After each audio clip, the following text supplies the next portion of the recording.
never took breaks. Looking back, we didn't take care of each other. It was the professional stuff that really got to me. Oh, Raymond would stick his nose into everything. Oh, what? What's happening? As a punk, I didn't realize I was just throwing a tantrum. But again, I would not wish that on anyone.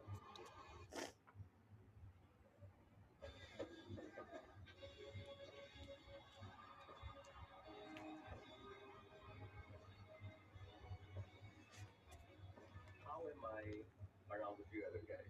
Yeah, you might say guarded. We're gonna get old and maybe we will die soon anytime, you know. I got the shit, dude. Deciding to put up this show together with the other boys would be some sort of healing for everyone.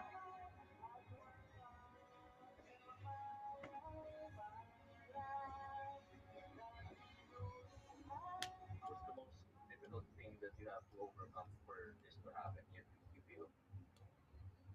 That's a good question.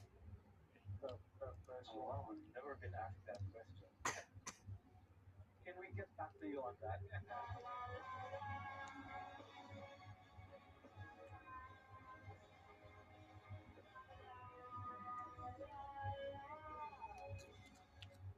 Yummy.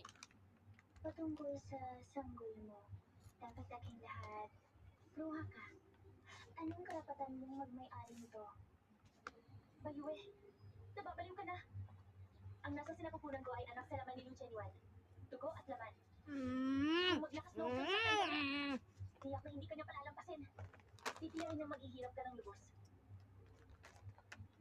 Hindi niya malalaman. Kapag natapos ko na ang lahat ng ito, sasabihin ko sa kanya.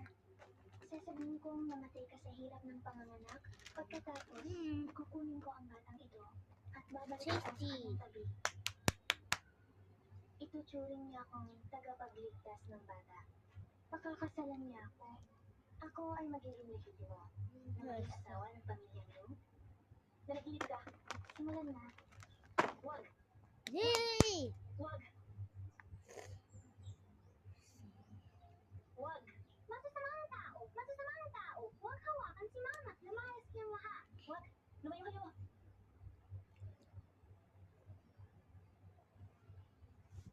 Nasa si Shuyaw. Wasn't. Wala pa si Pangulong nung iwasan nila ang CCTV. Akala na Wasn't. maghanap